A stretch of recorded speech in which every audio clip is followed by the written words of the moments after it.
Hello, I'm Jeff Paur, senior writer with RealTime Fantasy Sports. Welcome to the RealTime Fantasy Sports Show, and I am so excited to bring you the Creator Classic Fantasy Life Championship Draft tonight. This is the first time we've ever done this. We have some of the greatest fantasy creators out there in this Fantasy Life Championship Draft tonight for a chance to win $500,000. We have 6 tremendous creators out there, and I think you're going to have a lot of fun watching this draft, learning from them, getting an idea of how they are drafting their teams. We're going to have Howard Bender join me as always as well. So it is so exciting to do this draft tonight. And Howard's in the draft as well, and he is here. So I'm going to bring him up and talk to him. Howard, thanks so much for joining me. Appreciate it. What is going on, Jeff? You got me in the draft room. You got me here on the broadcast. I'll tell you what, man, you just want me to give away all my secrets, don't you? I know. Howard, you have some stiff competition tonight. I'm going to read through some of these content creators here in this draft with you tonight besides yourself. If you want to follow Howard, it's at RotoBuzz. It's in the comment section there at the bottom, and he's on Fantasy Alarm, Sirius XM Fantasy Radio as well. Does a lot of great stuff on X to, follow along with. Also, you know Howard's great stuff. He's on our channel as well, so you can watch him and read his stuff on RealTime Fantasy Sports. Besides Howard, though, we have Davis Maddock. He has 68,000 followers on X. He creates a ton of video content for both YouTube, X, TikTok, you name it. Davis is out there. He's in this draft tonight. We have Liam Murphy, who's at Chess Liam, ChessLiam. That's how you can follow him on X. He's also on YouTube, that exact same handle, at Chess Liam. He has beatbestball.com. That is his website. He's a big best ball guy. He's won a lot of big contests in that, but he's also a great fantasy player as well. So he's in this draft. We have Ian Hartitz from Fantasy Life, who we are collaborating with for this Fantasy Life Championship here that you're watching right now, $500,000. I believe Ian is also live streaming this draft as we speak as well. He is a fabulous follower on X. Howard, I don't know if you follow Ian at all, but his stuff is awesome. Have you followed him at all? I do follow Ian very much so. Absolutely. I got a chance to hang out with him too at the Fantasy Football Expo 2 years ago. There you go. Is when we first met. And you gotta respect anybody whose avatar is him looking like he's Hunter S. Thompson. He does, you're right. He's just going for it. You got to give him credit. He has nearly 200,000 followers on Twitter, and it's well worth it, on X, I should say. And it's seriously, he's fabulous on there. It's at IHARTITZ if you want to follow him. And he's on Fantasy Life as well. A lot of great content there. And as I mentioned, I believe he's live streaming this draft as well. And I think he's doing it with Dwayne McFarland, who's also in this draft. You can follow him at Dwayne McFarland, DWAIN, McFarland, McFarland. As I mentioned, he's on Fantasy Life. He has nearly 100,000 followers on X, all sorts of great content, just like Ian as well. And he's been live streaming a lot of these Fantasy Life championships too. And then we have John Lagaza, who is writes for various sites, including The Athletic. He has about 15,000 followers on X. He does a podcast called Cork Stats as well. So it is a stacked draft room, and Howard is picking 9th. And he's coming up here shortly. We'll pull up the draft board and see what's happened already. And it's moving fast and furious. Howard just picked. You got Ashton Genty at the 9th spot. Howard, you happy with that pick? Yeah, of course I'm happy with that pick. I'm happy with any pick in the first round. Yeah. No, I take that back. There's times where, if you're sitting there, if you're like picking like in the 6th spot and like Chase and Gibbs and Bijan and CeeDee Lamb and Barkley, if they're all off the board, then you do have to make that commitment, so to speak, to a different player. Like, are you going to take that shot on Christian McCaffrey? Are you going to take that shot on Ashton Genty as the rookie? Do you look to Malik Neighbors there? So, I mean, there's a lot of, obviously a lot of different ways to go. But for me, it's always about, it doesn't matter who you take in the first round. Take the player you want. And then, not the player you think you're supposed to take the player you want to take, and then just build your roster out from there. So, I was thinking about the possibility of just going with a wide receiver in Nico Collins or Brian Thomas. But you know what, Jeff, I'm a running back guy at heart, and I do love Chip Kelly's offense, the way it's designed around Ashton Genty. I think he's primed for a strong rookie campaign. And it's funny you say take the player you want in the first round. I totally agree. I saw it last night in the draft I was watching. Brian Thomas went 4th overall. First time I've seen him go that high. He went ahead of CeeDee Lamb and Saquon Barkley. But you said it. If it's a guy you want, he's not going to be there when you pick again. Go get him. I have no problem with it. I mean, how many times does the ADP fall exactly in the order of what it is? It doesn't happen ever. So if you want somebody, go grab him. So, Howard, your pick's coming up here in a second. So I'll recap this first round for everybody. Jamar Chase went to Davis Maddock. As I mentioned, he's one of the content creators in this draft today. Then Jahmyr Gibbs went. Then Dwayne McFarland took Christian McCaffrey 3rd overall. I think that might be the highest I've seen him go. So Dwayne, he's with Fantasy Life. He takes McCaffrey there. And then Henry Muto took Bijan Robinson with the 4th pick. Henry actually is a past champion, I believe, of this contest. It wasn't called the Fantasy Life Championship, but it was called the RealTime Fantasy Sports Championship, and he won the entire thing a few years back. So you got more competition there, Howard. Then you have CeeDee Lamb goes. Saquon Barkley goes to Ian Hartitz. He takes Barkley with the 7th pick, which is as late as you'll see him go. And then Justin Jefferson, 8th. Malik Neighbors, 9th. Howard, actually 8th for Malik Neighbors. Howard, you got Genty with the 9th pick. Nico Collins went 10th. Brian Thomas 11th, and Derrick Henry there. So a couple surprises there, though, Howard, in the first round. Christian McCaffrey, 3rd overall. What do you think about that? I mean, in the realm of just take the guy that you want to take, I mean, you if you're drafting injury agnostic and you look at the fact that the 49ers have, they're banged up receiving core, you got to worry about any team when they're like, oh, yeah, let's sign Marquez Valdez-Scantling. That's going to help us, right? So, Jennings is dealing with the calf and Ayuk's not back for, the first 6 weeks of the season. He's supposed to be out. You can't put all your eggs in the basket of Ricky Pearsall. Yeah, George Kittle's there, but I think that you understand that this offense runs through Christian McCaffrey. He's active in the passing game. If you're just drafting injury agnostic, there's no reason to believe that he can't or shouldn't be a top 5 fantasy player this season. So I mean, I'm fine with it. Right? I took him. I drafted 5th in another league this past Saturday, and I took McCaffrey ahead of Saquon Barkley as well. Barkley was still on the board. I said I'm going to take McCaffrey here. Yeah, I get it. I totally get it. And you're right. If you're injury agnostic, you can definitely make a strong case for McCaffrey being one of the top picks overall for sure. And the reports have been great. And we saw him earlier in drafts, Howard. He was going late 1st, even early 2nd round in some drafts. So I feel like his stock has really risen. I also wanted to mention before I forget about it, please comment in the comments. Just type anything for a chance to win the giveaway. We're going to give away some entries. We're actually going to give away entries to your Beat Howard Bender contest, Howard, for a chance to win $10,000. So there's just a few of those leagues left. It is almost sold out, but we're going to give away a few entries to that tonight. But to be entered, you have to type something in the chat, anything. You can just put hello, a letter, whatever. Just put something in the chat so you're entered for a chance to win that entry into the Best Ball Championship, the Beat Howard Bender Best Ball Championship. We have all sorts of great games going on right now here at RealTime Fantasy Sports. We have this Fantasy Life Championship for a chance to win $500,000, our All-American Leagues, our Best Ball Championships, as I mentioned, any type of league, you name it, auction, high stakes, whatever. Just go to RTSports.com. And I mean, drafts are going off around the clock at this point. It's craziness, but I love it. I couldn't ask for a better time of the year. So Howard, let's talk about your second pick. You got Genty and then you want Taylor. You just said you wanted your running back lover at heart there, and you got another running back in the second round.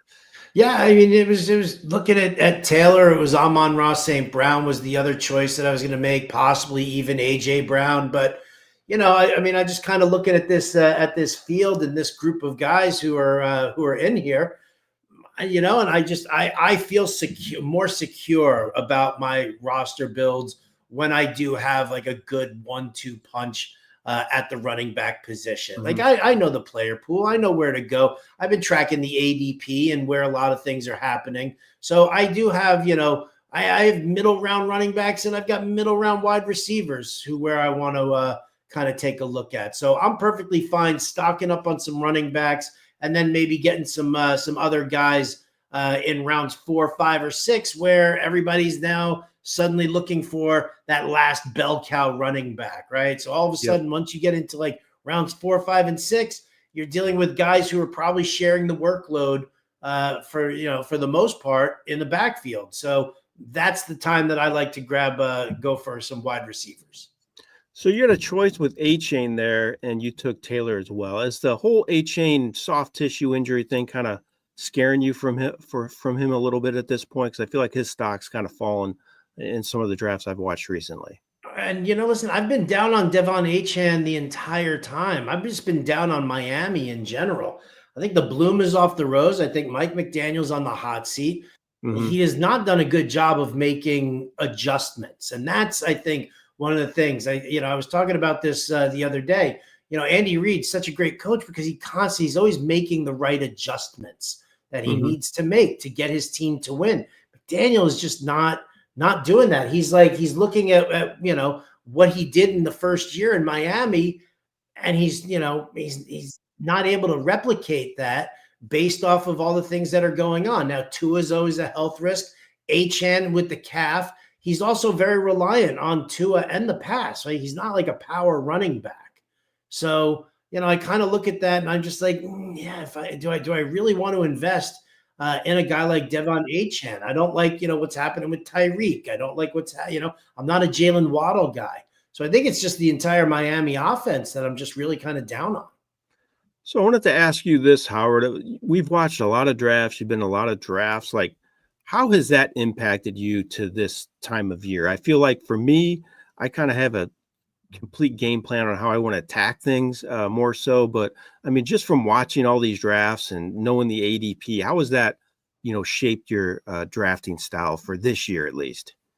The funny thing is that it's really easy to fall into a pattern. That's not something that you really want to do. Otherwise, you just end up with the same guys, especially if you're a multiplayer, multi-team entry into a contest like this, right? If you're in the Fantasy Life Championship or you're doing the Beat Howard Bender League, you can't be drafting the same way with the same guys all the time. It's why I love that you guys do the power player thing, right? Where I can see what my shares are by just going up and hovering the cursor over and clicking on that over by my name. Like that makes it a little easier. I do think it's very difficult. It's very difficult to make sure that you aren't just taking the same guys over and over again because, listen, core guys are core guys. That's one thing. But when you're just drafting the exact same way and you're just pumping out the exact same team with only a couple of small nuances, I don't know if that's going to work in this way. So in this third round, Howard, I think that's the first time I've seen Travion Henderson go ahead of Omarion Hampton. Those guys' stock have just risen and risen. I've actually seen Hampton go in the second round a lot of drafts recently, but I don't think I've seen Henderson go ahead of Hampton yet. So that's what Dwayne McFarland did. He's got McCaffrey, Henderson, and A.J. Brown. Yeah, the steam on Henderson is really picking up lately. Yeah. I've been seeing him rise up draft boards all over the place. I've even kind of jumped into it a little bit, just in the sense for me, it's been more about, well, I don't really have a lot of shares of Henderson. Let me try taking him, but I'm not, you're not getting him at the, at the value now here in the third that you were getting when, people were taking him in the fifth round. So, I like the player a lot. I love what Josh McDaniels is doing with him, in training camp. He's lining them up everywhere, which is encouraging. Robert Kraft was like, well, we remember when we were winning all them Super Bowls? We had that James White fella. Let's get a new one here. Let's get one in. For sure. And I've come around to Hampton more. I kind of was steering clear of him a little bit, but I'm more intrigued by him this year. I know Harris finally returned to practice, but I'm still not sold on him playing a big role in that offense. And Hampton's apparently just looked fantastic. And I think they're going to be kind of run heavy again, like they have been in the past. So I think Hampton is going to have a big year. And I've kind of come around to him a little bit. We got a good question in the chat, Howard. Brett Campbell asked, if you're doing 6 TFCs, what would you consider too much of someone? I have 50% on a couple guys. That's not, for 6, that's not Yeah, crazy. that's not bad at all. I mean, yeah, if you're sitting there, if you got 6 teams, 3 of them you have Chuba Hubbard on, I think that's perfectly fine. Again, it's like there are just certain guys. It's about getting into a pattern, right? And just you're constantly, it's the late round picks, and you're making the same late round picks Mhm. over and over again. Some of them pop, some of them don't. But if you have like core guys, like, listen, Chuba Hubbard is a core guy for me. He really is. Like, this is a guy who I don't want to leave drafts without, because I know the scheme in Carolina. And while, yes, there's some questions as far as like the trade of Adam Thielen and is that going to affect Bryce Young? The bottom line is, though, is that Dave Canales likes using one running back, and he loves leaning on that running back. Right? They just cut Raheem Blackshear. Rico Dowdle is not somebody who's threatening for touches. He took Canales took a tomato can like Rachaad White and turned him into a top 5 fantasy back 2 years ago. And then he almost doubled the output for Chuba Hubbard last year, strictly on volume, right? To go from like 900 yards and 5 touchdowns to 1,200 yards and 10 touchdowns. I mean, that's just fantastic production. So if it's a core guy like that you just really believe in, then believe in him. But just make sure that some of the other guys that you're taking, you're kind of spreading the love a little bit. Yeah, and maybe even mix up the strategies too. If you don't always take a QB early, maybe get some shares of going early on getting a QB, getting a Josh Allen or Jaden Daniels or something along that line as well, because that definitely impacts your entire draft when you do that. It just kind of throws things on its head, so to say.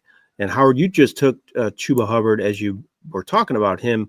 So you have 3 running backs, one of 2 teams with 3 running backs. So the Henry Muto team, who's a defending champion, is just like you. He took Bijan, Chase Brown, and Omarion Hampton, and you have Ashton Genty, Jonathan Taylor, Chuba Hubbard, and you're getting ready to pick here.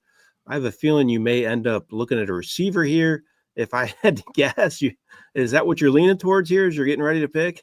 That is what I'm leaning towards. Okay. And, now listen, I've got a nice, solid core group here, right? This is my first 3 picks. That's my 2 running backs and my flex. Now I can kind of, look around and see what's what. Let's not forget also, you only need 2 wide receivers to start.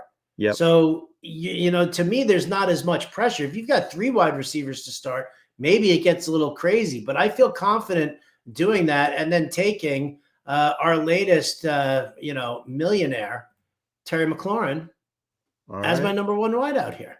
There you go. As you mentioned, the format is 2 running backs, 2 receivers, 2 flex, and a QB, tight end, kicker, and defense. You got McLaurin as your number 1 receiver. I mean, earlier in the year, right, before his holdout was all going on, I mean, we saw McLaurin going late second, early, 3rd round. So you get him in the 4th here.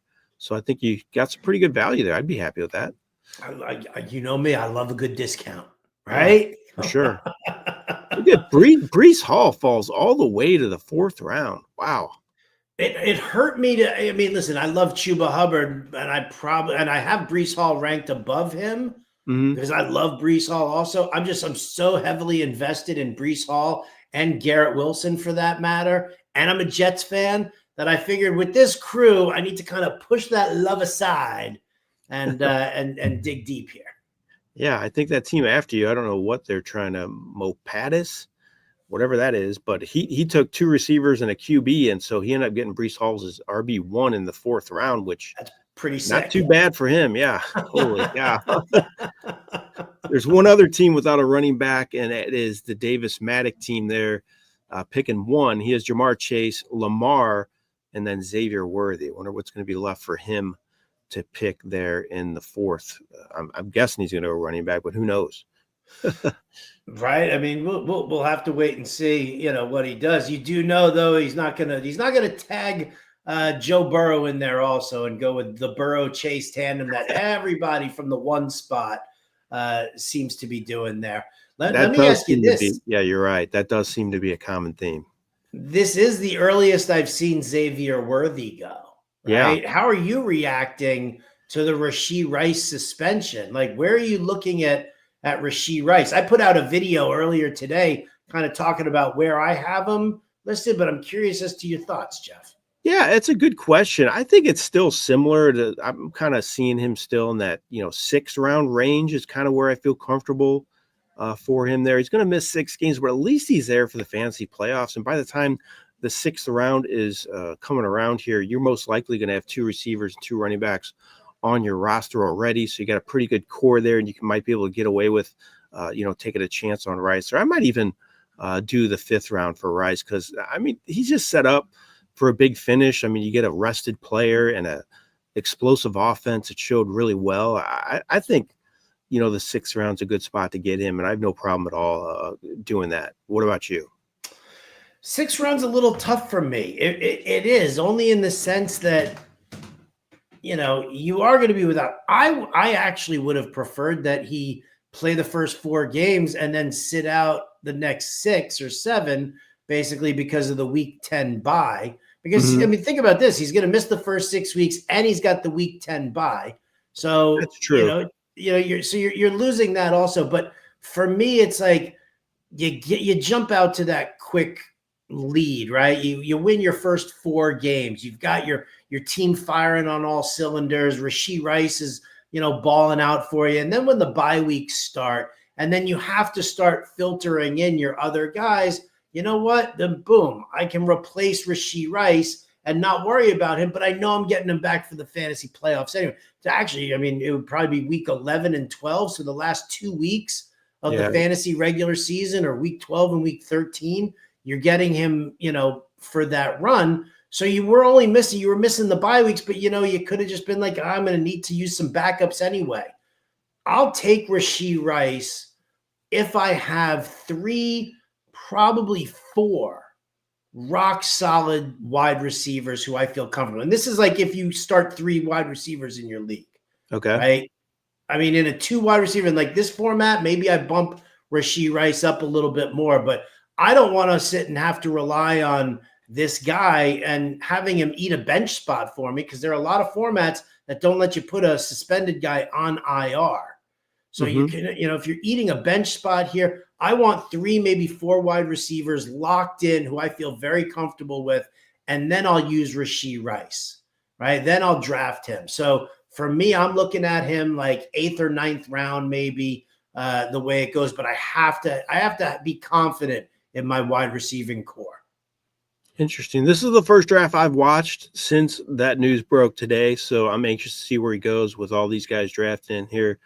It'll be interesting to see how that shakes out. I totally get what you're saying, though. It definitely makes sense.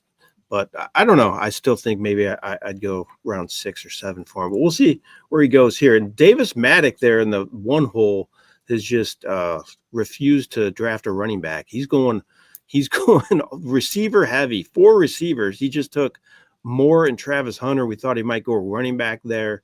He did not do that. So he is loading up on the receiver spot. He has 2 flexes as his receiver there, and then Lamar Jackson as well. Interesting build. I'm kind of anxious to see how that running back room plays out for him there in the end. Yeah, well, you look at it, you try to, you go through it.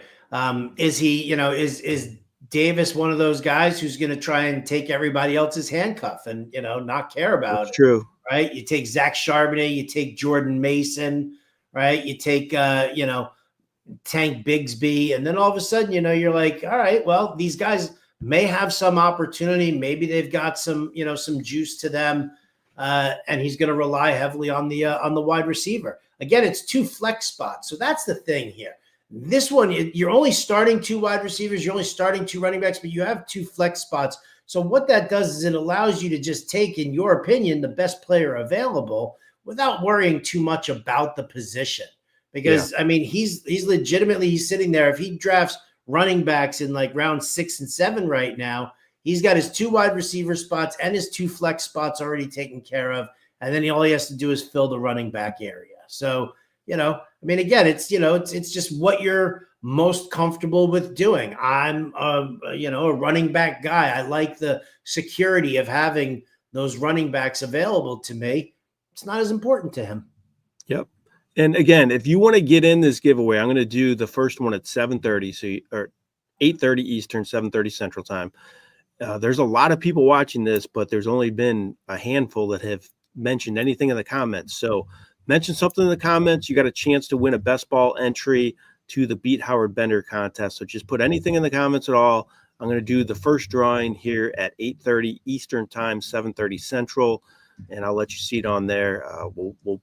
I'll post it on the board here, and you can see who wins. But again, you have to put something in the comments to be entered. So please do that. I want to give you a shot if you're in here watching for sure. All right, so we've had a lot of receivers go in the 5th round. Actually, I didn't even mention the fourth round. That was George Kittle, Ted McMillan, Tyreek Hill, Terry McLaurin went to Howard, Breece Hall, Marvin Harrison, Mike Evans, Garrett Wilson, Jaden Daniels, RJ Harvey, Alvin Kamara, DJ Moore. Nothing too crazy there. I think the Hall pick might be the latest I've seen him go. Then the 5th round started with Travis Hunter, Ricky Pearsall, Jamison Williams, Calvin Ridley, Joe Burrow, Jalen Hurts, Isaiah Pacheco, James Conner, and Howard just took Courtland Sutton. You know, Howard, I love that pick. I love me some Courtland Sutton. Right. I don't understand why he's left there. I mean, obviously, Jamison Williams was my target. That's who I wanted in this round. I didn't think he would fall to me, but I figured, let me just cross my fingers and hope. I've talked up Sutton a ton as the X receiver in Joe Lombardi's scheme, but I mean, you tell me, why am I getting this guy in the 5th round? I don't know. I mean, that's unbelievable. Did they not watch that last preseason game when he got like all the target shares when he was out there in a short period of time? He's gonna have a huge year, I think. And I love that pick in the 5th round. I'd be really happy if I were you, Howard. Yeah, I am. I'm in on that. I think we've got a little comment here about somebody trying to redo a pick. Uh-oh. Yeah, I don't know. I don't know if that was that Aaron. If there's the Aaron Jones pick, Chess Liam. Yeah, maybe we'll go back and fix it for him. We'll see how that sorts out. Oh, they are. Look at that. There we go. We try to help you out in the first few rounds. Special stuff happens. We get it. Your internet freezes or whatever, and you get the wrong guy sometimes. So that's one of the positives of our side, I feel like, compared to other ones. There's actually somebody in there watching these drafts.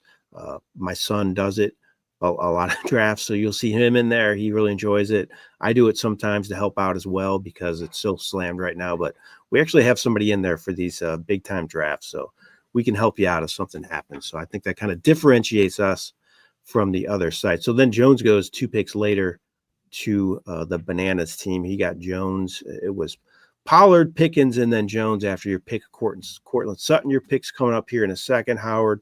We had 2 receivers to start the 6th round, Devonta Smith, Emeka Egbuka, who is flying up draft boards as well. So he is moving quickly. Let's see what Liam Murphy does here. He does not have anything but running backs and receivers. There's a lot of teams that are in that boat. 1, 2, including you. 1, 2, 3, 4, 5, 6 of the 12 teams just have running backs and receivers on their roster after 5 rounds. So it's definitely a strategy you see a lot, but a lot of teams are employing that right now. Yeah, I mean, well, it's kind of funny actually because you got the 2 teams in the middle, Ian being one of them, where you're looking at both a quarterback and a tight end. Yep. But then you see like Allen, Daniels, and Lamar kind of splashed around there. So very, very interesting. It definitely leaves a lot of value sitting on the table over there. Now, it's kind of funny. I do not like this spot. In the draft for wide receivers. I really don't. Yeah. Jerry Jeudy, Chris Olave, even Zay Flowers doesn't dazzle me all that much. Now, I could go with Taylor's version of Travis Kelce, but again, I think I'm just going to, because again, the 2 flex spots here, I feel pretty comfortable going with DeAndre Swift, grabbing a 4th running back here. I've got 2 wide receiver ones. I've got 4 running backs who should see the bulk of the touches in their scheme. I feel pretty confident about that. So I like the group. Yeah, I'm a big DeAndre Swift guy for this year. I think he's one of those guys picking in this spot to get him. I don't think it's going to be a pick that kills you if he ends up not panning out. But if he does pan out, I think it could be a league winner type pick. So I think I like the boomer bust potential there of him in the 6th round for sure. I think that's a strong pick for you, Howard. Thank you very much, Jeff. I appreciate that. There's a lot of interesting builds, though, so far here. Like I mentioned, the Davis Maddock team, he's one of the content creators there. He has all receivers, and then Lamar Jackson, Dwayne McFarland's from Fantasy Life. He's picking third. He has McCaffrey, Travion Henderson, R.J. Harvey, A.J. Brown, Jameson Williams. That's a pretty solid team. Ian Hartitz, he's picking right now. He has Saquon and Hurts, so he has a stack there of Eagles players. Brock Bowers, T. Higgins, and Mike Evans. You have Genty, Taylor, Hubbard, McLaurin, Sutton, and Swift. Liam Murphy, another one of our content creators there. He has Nico Collins, Puka Nacua, James Cook, Tyreek Hill, Tony Pollard, DK Metcalf, then John Legaza. He has Brian Thomas, Bucky Irving, Kenneth Walker, Tet McMillan, George Pickens, Emeka Egbuka. I think there's a lot of strong teams here, Howard. This is going to be a tough league for sure. I know it's not even done yet, but I think some of these owners have done a good job in building their teams. Yeah, without a doubt. You know, John Legaza and I, we've got like our teams are carbon copies of each other, right? Yeah. But the funny thing is that he's also loaded up on players that I really like. Now, I haven't been, part of the group that takes Emeka Egbuka, that early. I mean, 6th round compared to where I'm seeing Egbuka go in the 5th in a lot of other drafts. I think that it's a good value there. But John's also got a lot of players who I really, really like. Like, how I feel about Kenneth Walker. Huge fan of him. I like Bucky Irving a lot as well. Brian Thomas Jr., Tet McMillan. Now that, now there's no Adam Thielen. Where are his targets going to go? They ain't going to Jalen Coker, baby. Yep. So Tet McMillan, 26% target share there. I absolutely love it. And then Pickens in Dallas. I mean, I've got plenty of shares of him as well. So I think John Legaza and I we're kind of a little carbon copy of each other. Tet's like your Chuba Hubbard. I think I'm not leaving many drafts without Tet. I absolutely love him this year, and I just think he could be a league-winning type player. I just love him for the value in the 4th round especially. So let's do a giveaway, Howard. Again, you got 1 second here while I set this up, but if you haven't mentioned anything in the comments, do so right now so you can get a chance to win this best ball entry I did. I thought I wasn't eligible, but I definitely have a comment in there. Do I need more comments in there? No, just once. It only works once. You don't get multiple. Oh, fine. All right, I'm in there. Let's see. Is it going to be me? Is it going to be me? I hope it is. Oh, the edge of my seat. Oh, look at this. Oh no, it was. Oh no. It did go to me. It did. You won. Great. I won. Let's give it away to somebody else. Yeah, I'm already in. I'm in like 5 Beat Howard Benders right now anyway. Howard, I hate to say this. I think every time I run this thing, my computer screws up. So yeah, you have to exit and come back in. Exactly. Give me 1 second here. Sorry. I'll be right here, man. I'll just I'll vamp for the kids at home here as Davis Matek goes. And he takes his first running back. Look at that. Tyrone Tracy.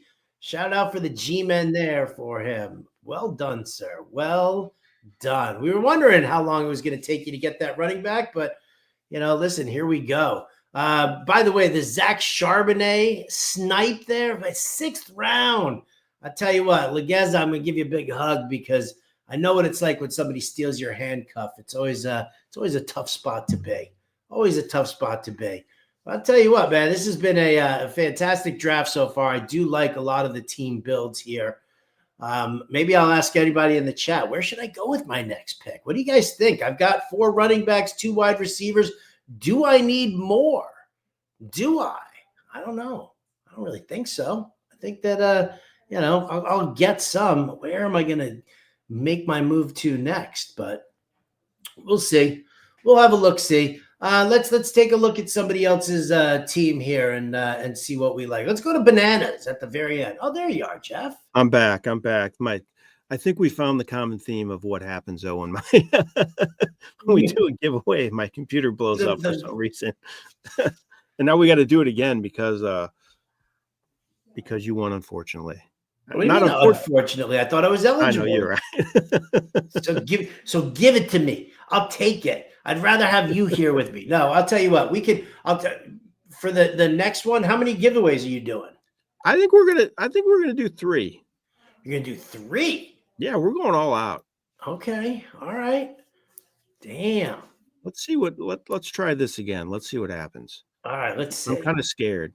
All right. I'm giving mine back, and we're gonna run the sample here. Let's see what we got. Uh-oh, it didn't. Uh-oh.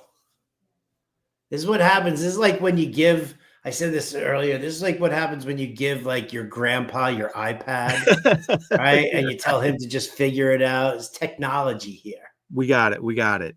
Hey, Emeterio Hernandez. Emeterio Hernandez. I'm writing it down, my friend. You win the entry we will get it to you there later on tonight or tomorrow morning, but congratulations, Emmett. You say it again, Howard. You said it better than me. Emeterio Hernandez. Emeterio Hernandez. I like that. Well done. I should have been a newscaster, Jeff. Like I could be like, floods started to pour into Nicaragua. Right? You ever see that when just an American newscaster suddenly has this like crazy has a great Spanish accent? Oh man, that's funny. All right, you're coming up again to pick here. I will go over the 6th round. We got our giveaway, but again, if you want to get entered in the next one, you just have to type something in the comments, and you will be entered into the giveaway. So the 6th round went Devonta Smith, Emeka Egbuka, DK Metcalf, Howard took DeAndre Swift, and then Zay Flowers, Rashee Rice. So Rice went in the 6th round. We were talking about that, and that's where he ends up going. Jalen Waddle, Deebo Samuel, Matthew Golden, Rome Odunze, Zach Charbonnet, Tyron Tracy, Zach Charbonnet in the 6th round. People are starting to pay up for him. They're buying into the hype. I guess they're talking about him getting a little more work besides, being just a handcuff. So what do you think about Charbonnet in the 6th round there, Howard? I was saying it. It's early for me. I've seen, Sharbs and he took Jordan Mason also, right? So there's the theme. Those are the handcuffs that are being swiped, but they're being taken so early here because usually, typically I see Jordan Mason and Zach Charbonnet taken around the 9th round, maybe. So, to make that move and grabbing them that early, I don't necessarily agree with. I probably would have looked more towards building that wide receiver core. Although, where's he get? Not Olave, Judy, but I like that Stephon Diggs pick from Henry Mudo. I would have probably taken Diggs as opposed to taking a 5th running back who, they claim has standalone value, but we still need to see it, right? Yeah. I really like what Henry's done with his team. He waited on receiver. He took 3 running backs to start. He got 3 really good backs, and then he got Jaden Daniels, and then he got Ridley, who I like a lot, Matthew Golden, who I'm really intrigued by as well, and then Stephon Diggs too. So 3, I guess Golden is still up in the air about being a number 1 receiver, but Ridley and Diggs are number 1s for sure in their offenses. So I like what Henry's done there with his team. Good work there. Yeah, my friend. Definitely solid work. Work. The Davis Maddock, we were talking about him because he went receiver and QB to first 5 rounds. He got Tyron Tracy. That's his first running back. So that's who he went with, which isn't bad. He's a starter in an offense, at least in round 6. And I'm intrigued by him a little bit, but definitely carries some risk. But if he ends up panning out, that's not too bad at that point of the draft. Yeah, no, I think it's a good spot to lock him down. I thought it was okay. Yeah, I think I talked about it when you were gone. Mm-hmm. We were talking about you behind your back, and then we were talking about Davis's team. Why do people? Everybody takes my guys right in front of me, man. Jacoby Myers, taking my Keon Coleman, man. That like hurts. It hurts. So you're on the clock right now. You just took Bo Nix in round 7. So you got the Nix Sutton stack there. We know you're huge on Nix this year. I like him as well. So good little stack there. See what you do here. You go Michael Pittman Jr.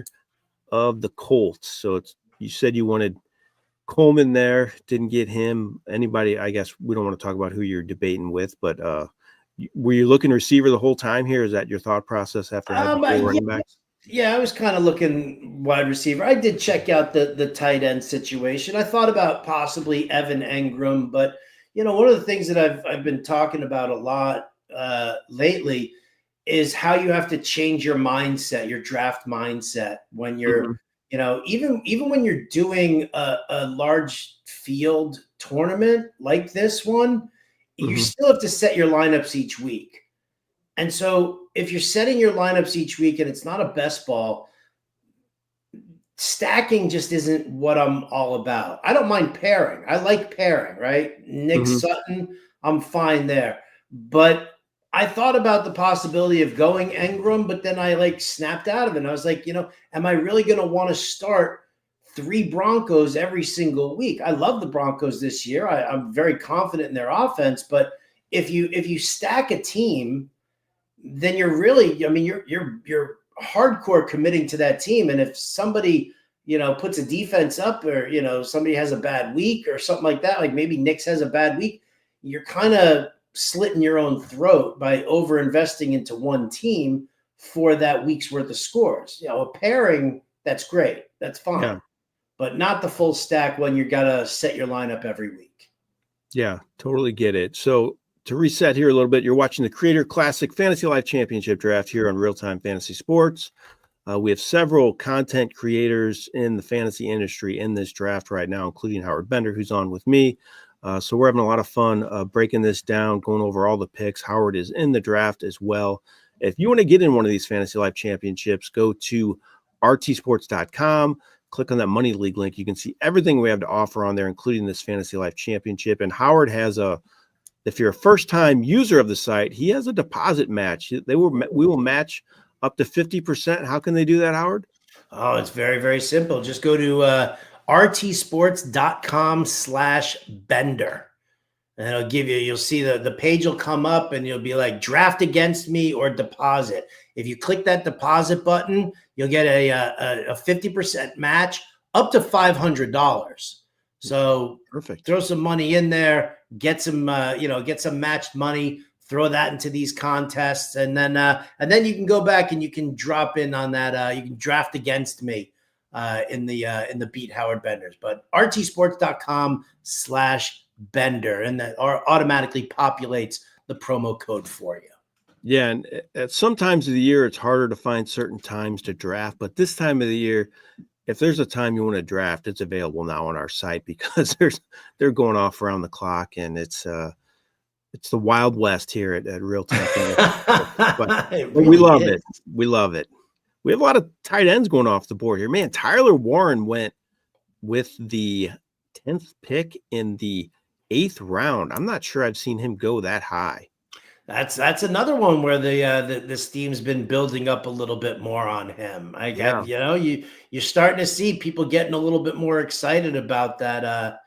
The Colts tight end. I don't necessarily. I mean, they've needed one for so Mhm. long, and he does look good in camp, and he does seem to be getting it. So I think a lot of people have really fallen out of love with Colston Loveland, and the Tyler Warren love. I mean, listen, I'll be honest with you. I'll take Tyler Warren over TJ Hawkinson. I don't mind that. You and I did the tight end preview. Yeah. I told you I didn't like Hawkinson there. So I do like Tyler Warren over him. I don't necessarily know if I go Tyler Warren over Mark Andrews or Evan Engram, or Yeah. taking 2 tight ends like that back to back. What do you think of that one? Hawkinson, Engram. Yeah, it's interesting. Again, I mean, you already he's kind of set with all his other positions for flex because he went running back and receiver heavy to start his draft. And then he goes back to back tight ends there. That's interesting. I don't know not sure I would have went that way, but I mean, sometimes you can screw other drafters up by taking the tight ends like that. So maybe another drafter doesn't get a number 1 tight end like they were hoping, but still, I'm not sure I could go that strategy. Yeah, I don't know if I could go that strategy either. I mean, again, the second flex position is fine, especially if you're considering the fact that Gibbs, Kyron Williams, McConkey, Kamara, and Ricky Pearsall, if you lock in, like that's two guys, two in each position, and then one of the flex spots. You look at Charbonnet and Mason and you say, well, these guys are part-timers working behind there. So instead you fill that second flex with your second tight end. I don't hate it that it's Engram, but I don't like TJ Hawkinson there. So I get why he's doing it. I just don't necessarily know if I would have followed that strategy. He probably could have gotten like, Kelsey and a quarterback in 6-7 and still gotten Charbonnet and Jordan Mason in 8-9. Yeah, that's true. It's kind of interesting, some of these builds, as I look at the teams. There's several teams, there's 3 of them that have just 2 running backs right now, kind of that, not really 0 running back because 2 of the teams took running backs early, but the Davis Maddock team there in the first spot, he took Tracy, as I mentioned. Then he took Tootin in the 8th round. That's his RB2. And then you have Ian Hartitz. He has Barkley and took J.K. Dobbins in round 8. And then the team right next to him, Preston Haught, he has Devin Achane and Isaiah Pacheco as his 2 running backs. So kind of some interesting strategies with the running back position. Again, I'm like you. It worries me to wait on a running back. I'm just too afraid I'm going to get burnt. It's just too many question marks for some of these guys. Yeah. Oh, 100%. It's so funny. I was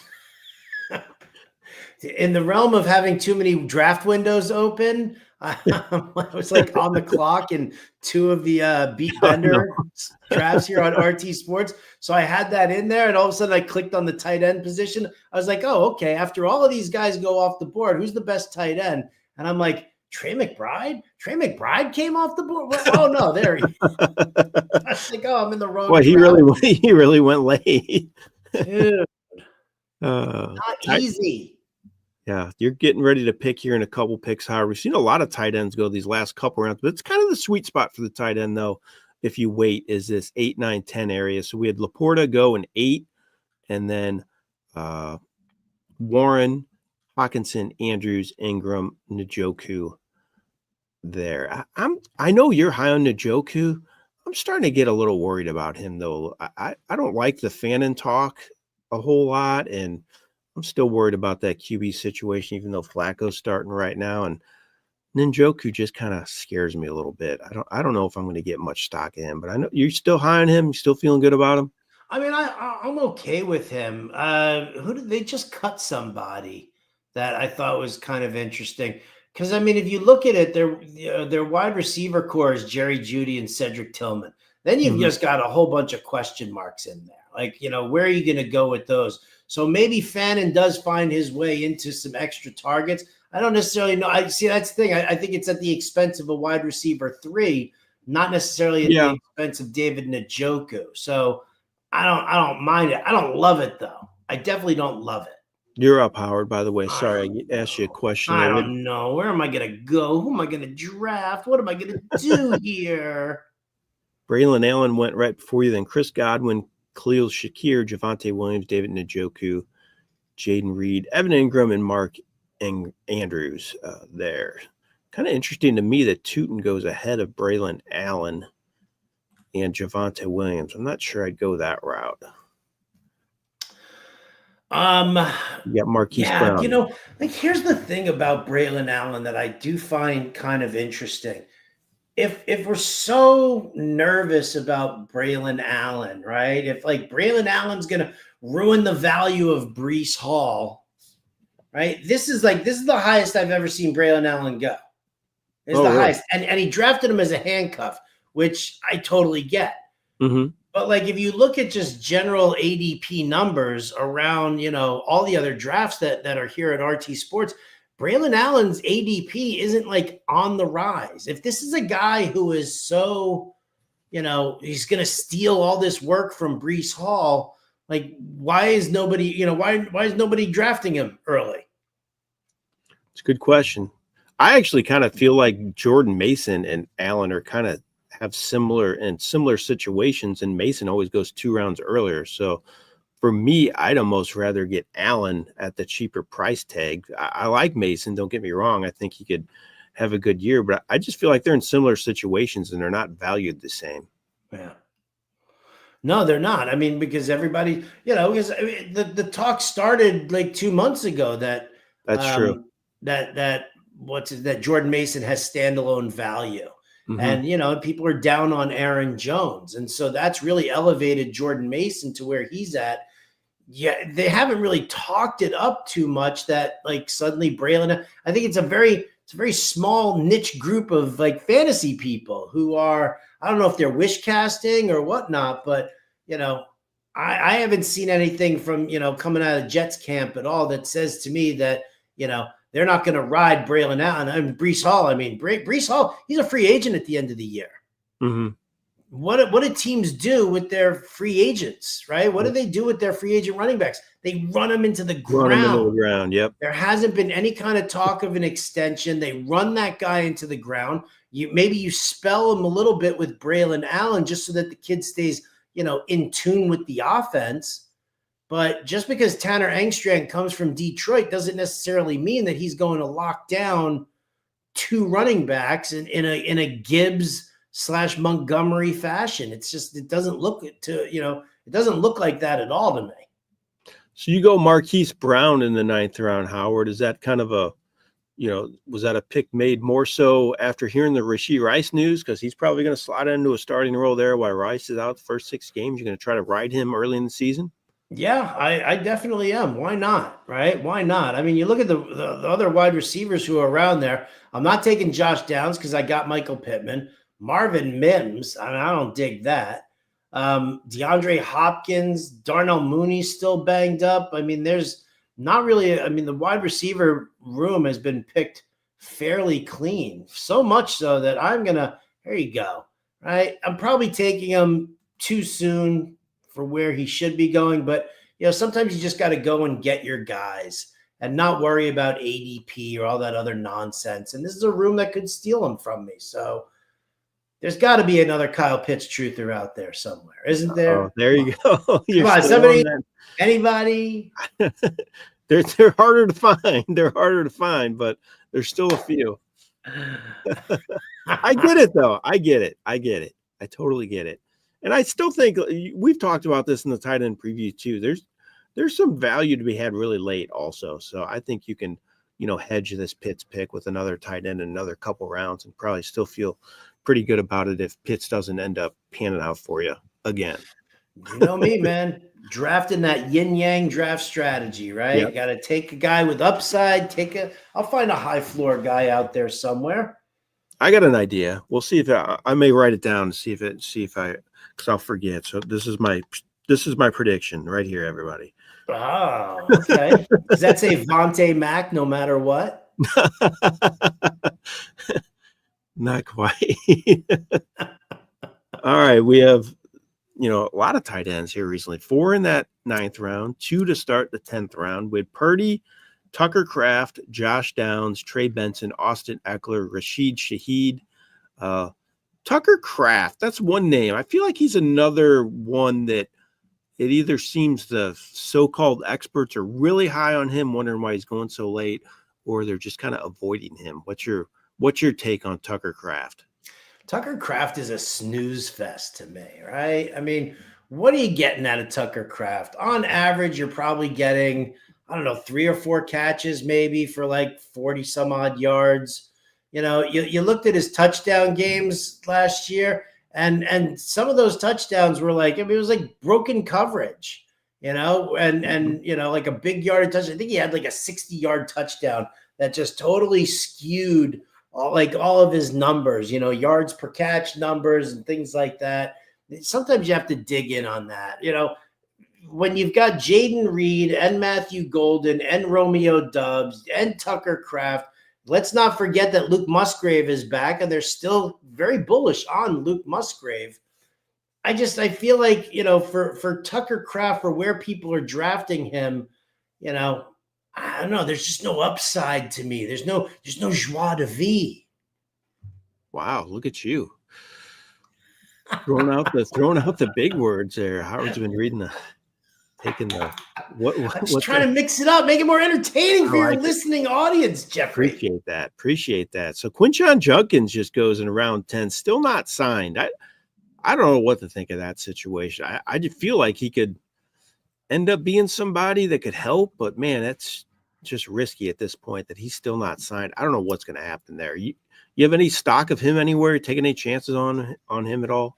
I do not. I haven't. No, I take that back. I have I have like one or two like really early best ball pre-domestic violence issue. Right Okay. before that news came out, and Cleveland pulled the rookie contract off the table. I believe I had him in a couple of spots. Nothing crazy, nothing outlandish. I don't really necessarily know if he plays football this year. Yep. The Browns are morons. We know that, right? You just signed Isaiah Bond, right? Because you didn't sign Quinshon Judkins. So you're like, I feel like we're one criminal short here. Let's get Isaiah Bond in here, and then let's see. But the fact that they haven't given him a contract yet means that he hasn't been, really diving into the playbook. He's not practicing with the team. I don't know what kind of shape he's in, like health-wise. So, you're talking about a guy who probably I don't even know if he has to start on the season on the NFI list because, he hasn't signed anywhere. He technically doesn't belong to anybody. So I don't know, man. I'm pretty cool with not drafting Judkins because I do worry if he even plays a down this year. Yeah, I'm kind of the same way. Round 10, it's kind of a dart throw, but that's still a little draft capital. There's still some decent players going around him there. It's definitely scary. At this point, I think they should just let Kevin Costner be the GM of the Cleveland Browns. He'd do a better job, right? Hey, Mr. Sonny Weaver. Can't be any worse. Holy cow. So Davis Maddock, he's loading up on running backs now. You got Jadon Blue, Ollie Gordon. You talked about, getting some of these handcuffs. So we get to Ollie Gordon there. I'm starting to come around to him for sure. I think he's worth a look, especially with the A-chain issues there with his calf. Is that what the issue is with him? Calf injury? Yeah, got the calf. I know that Chris Greer, their GM, said that he expects to see Achane on the field for week 1. I did see that. The report today. So which is, it's nice for them, but Jalen Wright is definitely missing that first game. So, Ollie Gordon, here's a kid who, the way he's built, that's short yardage goal line work all day long. And if, Mike McDaniel wants to rotate in like he used to do with Raheem Mostert near the goal line, then he's got this guy in Ollie Gordon who could conceivably be that touchdown vulture, that crazy touchdown vulture that Davis's team just lives off of. Because if this guy just, whether he gets, 40, 50, 60 yards, if he just keeps getting into the end zone, that's going to be something to watch for sure, right? What did Mostert had like 20, 21 touchdowns? Yeah, he had like 21, I think. You're right. It was a crazy number. It was sick. Yeah. Sick. So that Davis, I didn't even notice. He has the Lamar Jackson, Mark Andrews stack, and then he has all those receivers, and then he's hoping one of those 4 running backs, 2 of those 4 running backs, I should say, pan out for him. So I kind of like what he's doing. It should be interesting to see how that plays out for him. You got a pick coming up here in a second. We just saw Caleb Williams go to the Dwayne McFarland team. That's his QB1. A lot of QB1s have been taken. Brock Purdy went to bananas there to start round 10. What's your thoughts on Purdy? Your pick's coming up here in a second, but I don't know. I just feel like there's guys with higher ceilings and more exciting than Purdy, in my opinion. But what do you think? You think he can do it again?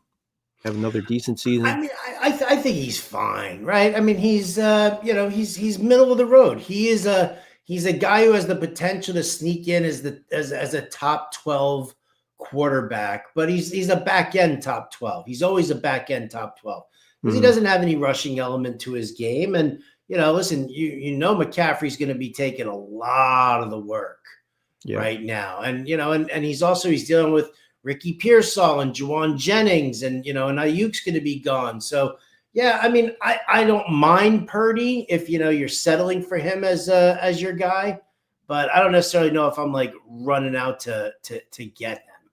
Boy, dude, I'll tell you what, man, it is the running back position just got decimated. It did. Coming down there. Like all of those guys all just came right out of my queue. Bigsby, Chubb, Najee. Man, that's rough stuff, baby. Yeah, it is. That's yeah, I mean, rough stuff. You Just gonna probably have to go with my second tight end. Probably feeling better. Oh my God, there it is. I wrote down Hunter Henry. That was my statement. I wrote. No way! Show it. Wait, let me see. I can't see. My notes says Henry right here, right here. There it is. You know me too well, my friend. You know me too well. But that's the yin-yang, right? That's the safe, high floor guy in Hunter Henry. And then Kyle Pitts is the mystery box wild card. We'll have to see what happens. My question to you, Brian Robinson, are you confident he's the handcuff? Or I still think Endo just fits the scheme better than Robinson does. So I'm not 100% convinced that Robinson's a handcuff, but maybe I'm off here. What do you think? I think the two of them split the work. That's what I think. I think that the two of them split the work. I think Robinson probably, you give him the work on the inside zone runs. You give Garendo a little bit of the extra work on the outside zone runs. Robinson can catch passes, but Garendo's probably a little bit better of a pass catcher for them. So what we usually see is it's McCaffrey and then it's one guy who has stepped up, right? It was Jordan Mason, then it was Isaac Garendo. Now I think that you kind of have to share, split that role up a little bit, when you're looking at these guys, just because, they do have different skill sets. Yeah, that's my thought process as well. You're right. Robinson can catch a ball a little bit, just didn't do it a whole lot in Washington. But I think Garendo is just a little better pass catcher overall, kind of fits more of that McCaffrey type mold than Robinson. That's why I'm not totally giving up on him just because Robinson's there now. But again, we're going to do another giveaway here. If you have not mentioned anything in the chat, do it right now. We're going to give away another best ball contest. Hopefully my computer doesn't blow up when I do this, but if you haven't done so, mention something in the chat right now. You got 5 seconds here. Is everybody in? We're going to do another giveaway. See if Howard can win again. Right, I'm going to put in another. There you go. I threw in a Haya in there. We're going to draw. Oh, no, it did it again. But did it freeze? It just, my whole computer starts. It's just like, it's just, you can tell me who comes up there. I can't see it. Well, see it. Yeah, it doesn't even finish the screen, so you're gonna have to. Leave and come back again. It's all right. I'm going on the clock. It's time for me to make my pick anyway. Sorry. So I'll just vamp here while I make my pick in this one here. Kudos to the draft room. I'm still kind of tilted on that round 11 running back run. That really just kind of sticks in my craw a little bit here because I wanted one of those guys just as a backup. All right, I'm going to take a guy here who nobody seems to be touching, right? Nobody seems to be touching. And round 12 is probably too high for him, but considering what you guys have all done to the running back position here, I'm going to land on Kareem Hunt. So far, when we've seen through the Chiefs, through training camp, there really hasn't been, Brashard Smith is everybody's sleeper, and he really hasn't stood out. Not enough to like take over that pass catching role. We know that Isaiah Pacheco doesn't get the pass catching work that you would like to see him get as like an Andy Reid back. So where are we going with it? It's either Kareem Hunt or it's Elijah Mitchell. Kareem Hunt knows the scheme. He knows the play calling. He's worked with Matt Nagy before. He's worked with with Andy Reid. He's worked with the Chiefs. He is their pass catching running back. He's the guy who's going to get that work inside the red zone as well. It's not Elijah Mitchell. Like I just don't believe Elijah Mitchell. Maybe he takes over if Isaiah Pacheco gets hurt. We know that Isaiah Pacheco, can't keep his helmet on his head, so that's a problem for him. But, when you look at it, Elijah Mitchell, maybe he's like the guy who takes over if Isaiah Pacheco gets hurt. But if Kareem Hunt gets hurt, I don't think that's going to Elijah Mitchell. I think maybe that does go to Brashard Smith. So I'm going to take Hunt here as my 5th running back option and just kind of hope that he maintains, just that stable role, pass catcher, get some work inside that green zone, and then I'll be happy with that. Welcome back, Jeff. I'm back. Oh my gosh, it did it again when I started doing this. We may not be able to do the giveaways anymore. My computer does not like the giveaways. Do you want me to just select somebody's name at random here for you? Would that help you? Close your eyes and point at the screen. All right, here we go. I want to see if it even is it showing Ready? it still? Is it showing it still? There we go. Oh, I just picked myself again. I just hit my high. Yeah. No, it's not going. It's still green. You're green, and we're still looking at the draft board here. All right, let's go here. Oh, who's Manly Moose 1? Manly Moose 1. Davis is gonna have Tank Bigsby as his RB2. Yes. You know what? He probably is gonna have Tank Bigsby as his RB2. I like Tank Bigsby. Although, no, Tank Bigsby, where did he go? He went to Henry Muto. He didn't go to Davis. Davis wishes that he had him. He's got Bashal Tootin. I think Tank Bigsby, it's one of those situations where I look at what Liam Cohen has done as a coach, as a coordinator. And I think that Jeff's back. I was going to pontificate on the Jaguars backfield, my friend. Oh, gotcha. Yeah. What's your go ahead, finish your thought. I just think Tank Bigsby is the more efficient runner. I think this is very similar to what we saw when Rachaad White just lost his job in Liam Cohen's offense because Rachaad White's not an efficient runner. And I think that's a problem for Travis Etienne right now. Yeah. Bashal Tootin's still learning. I think this could fall onto Tank Bigsby. Yeah. I could see that too. I agree. It's one of those situations that scares the heck out of me, but it's all about price tag. If you can get it for the right price, I'm okay with taking a chance on, any of the guys. But I don't think I have much of Etienne. I just don't know about him kind of for the reasons you mentioned. He does kind of remind you of Rachaad White a little bit. That's a good comparison of the two. The reason that we were on the Jags backfield is because I did the close my eyes and point again. And it jumped onto Manly Moose 1. Okay, Manly Moose 1. Whose comment was Davis is going to have Tank Bigsby as his number 2 running back. So we kind of, fell into that conversation. Okay. We'll give him the giveaway. I like it. Someone asked Chess Liam has thoughts on your team, Howard. What are your thoughts on his? Oh, Chess Liam's got where's Chess Liam's guy? He's got a lot of thoughts on my team. What's he saying?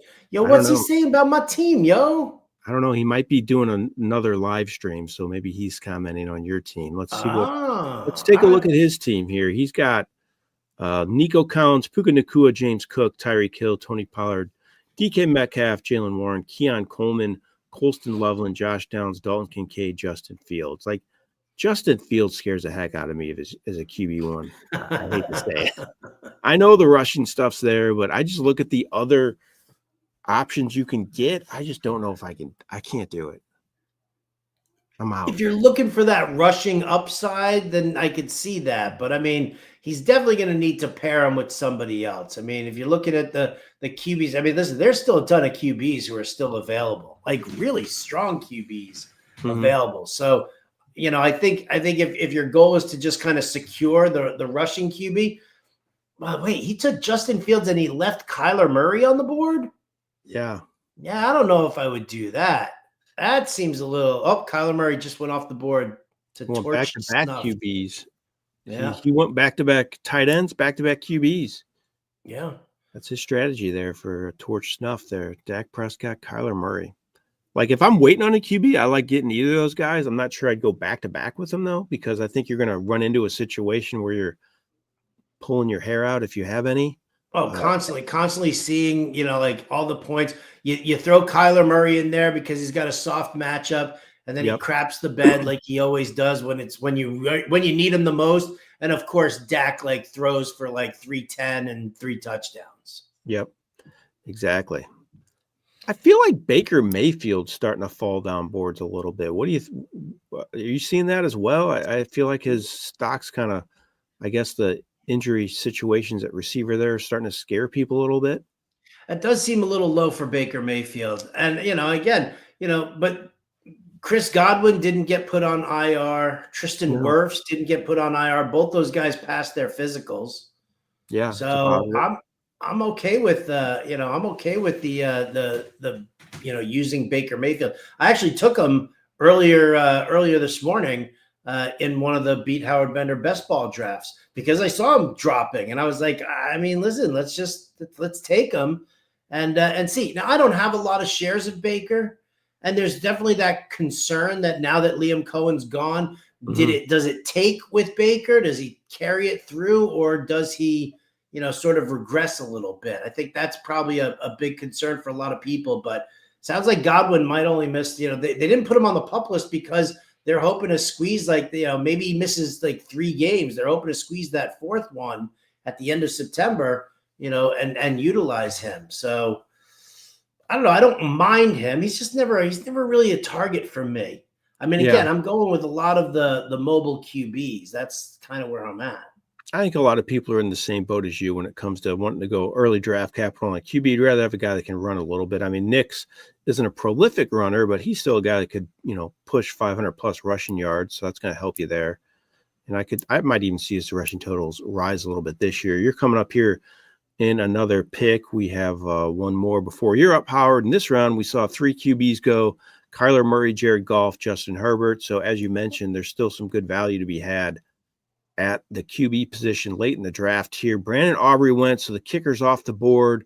That's about the round you see him go, though, Aubrey. He's 12th, 13th round pick for the most part. So if you want the number 1 overall kicker, which quite frankly, normally it's something I'd never do, but I don't hate it as much as I used to just because of the data that I've run here at RealTime Fantasy Sports and saw a lot of teams that had the first kicker, took the first kicker last year, which was Aubrey, had a lot of success. So I'm not totally out on that strategy, especially at this point of the draft. So I'm okay with it. You took JJ McCarthy with your pick. So I don't have a lot of shares of JJ McCarthy. I think I've got him in a couple of spots where I've taken Justin Jefferson in the first round.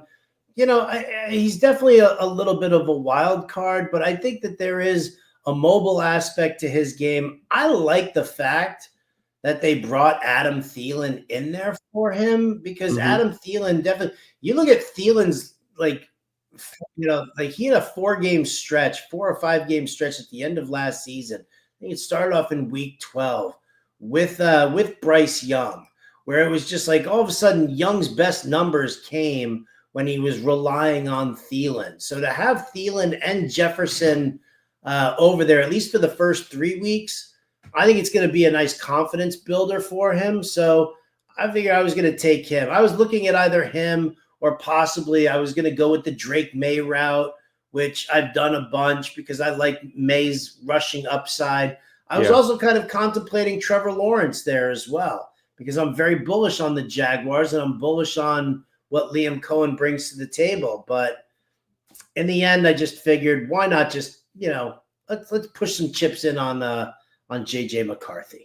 Yeah, and you can do that if you feel really comfortable about your QB1, which you do with Bo Nix. So you can take some more chances there, and I think that's a solid strategy. We will say there's no trading in the Fantasy Life Championship, so you can't trade. What? Oh, yeah, I know. It just threw you off your whole strategy there. Everything's start the draft over. Yeah, please. You didn't tell me this at the beginning.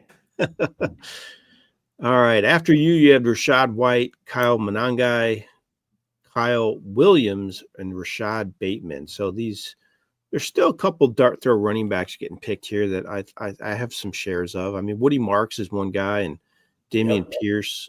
I like Monangai as well, too, in Chicago. Those aren't bad dart throws at this part of the draft.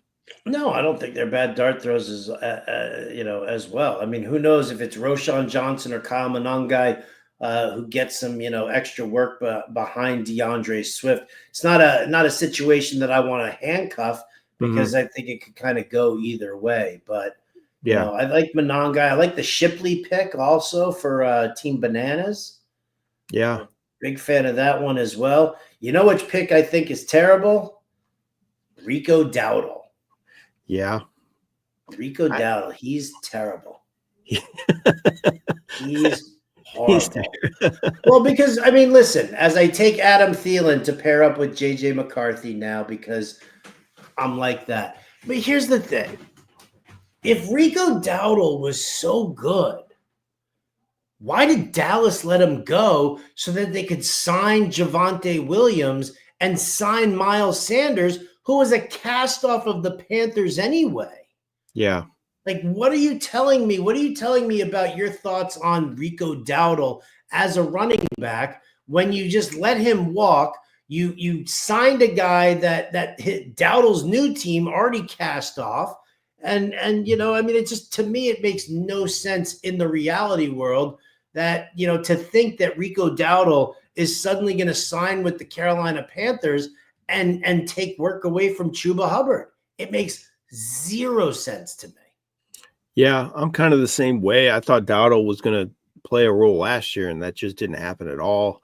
And you're right. I'm just kind of out on him. But Javonte Williams, I wanted to ask you about him earlier, and I think it slipped my mind. But are we sleeping on him a little bit? Like, he goes super late. He's clearly the starter right now. I mean, are we ignoring him and we shouldn't? Or do you think that's fair what's happening to him in fantasy realms? Um, I right. It's sort of a loaded question here. See, I loved Javonte coming out of college. I really did. I loved him coming out of college. And I thought that he was going to do nicely in Denver, and he hasn't. And, I guess there's something about him. Like, I get it, right? He tore his ACL in his rookie campaign, and then it was tough for him in year 2 coming back. But then, it was year 3, and he really didn't do a whole hell of a lot either. And then you've got the regime change to Peyton and Lombardi, and they want to put their own stamp on the offense, but they're not confident in Javonte either. They gave him a year in that scheme, and then they were like, nah, you know what? Let's move on from him. So I can't jump on the Javonte train just yet, especially because Dallas is such a pass-heavy team. And I just, they're already dealing with injuries on their offensive line, the Tyrone wall or whatever, the Tyler wall that they're calling it in Denver. I mean, that's in Dallas, that's kind of falling apart. So, I mean, I like the player so much coming out of college, but just based on what I've seen him do at the pro level, it just doesn't work for me. Yeah, I thought he was going to be tremendous that rookie year when he finally got some playing time. He was just breaking tackles, showing explosiveness as well. And just unfortunately, I think that injury really derailed him. So hasn't been the same player since. Maybe he's a different guy this year. I guess we'll find out. But I'm indifferent on him as well. I don't have much stock on him. I'm just wondering if maybe I'm missing the boat here. It's interesting to me. Amari Cooper just signed with the Raiders, and he went before Dante Thornton. One pick before him. So they're both Vegas receivers, and Thornton's starting right now, it seems. And then Cooper went before him. I don't know. I don't think Cooper's going to do much there. I'd be surprised personally. I think Thornton, they're going to give him some run, and I'm kind of intrigued by him. Yeah, I mean, listen, I think Thornton's the mystery box. He's the upside guy. We've seen Amari Cooper. We watched Amari Cooper, and we were all like, Amari Cooper, he seems to have lost his step. Yeah. We're not into him, So I mean, I think that's something that you have to kind of take into account. And so, yeah, I'm with you. I'd rather give like Thornton a roll and see what happens there rather than, rather than like to say, oh, well, maybe Amari Cooper does something. Maybe he does, maybe he doesn't. But I'm not really one to want to try and figure that out. Interesting that the Preston Hot team, Cerveza time, he got both Dylan Sampson and Jerome Ford. He got Sampson around 12 and then Ford in round 14. So he gets We don't really know who's going to start. I actually think Sampson might be the guy. I think they might give him a chance to open the season as a starter. It seems like others think it could be Ford, but he gets both those guys on his roster pretty late, so I don't mind that at all in a draft of this size. I don't think it's a bad strategy there, getting both those guys. What do you think about Joe Mixon? Right? Did Yeah. you see the comments come out today where they were like they Might not play. Yeah. Might not even play this year. That makes me a little nervous, doesn't it? Yeah, it makes me nervous as well. That backup situation makes me nervous too. Just with what I've seen with Chubb recently, I don't know if he can do it still. I mean, Mixon falls all the way to the 12th round there. Wow, I'm glad you brought him up. I was wondering where he went, and that's really late. And Dameon Pierce, they all kind of go in back-to-back rounds. Chubb in 11, Mixon in 12, and then Pierce in 13.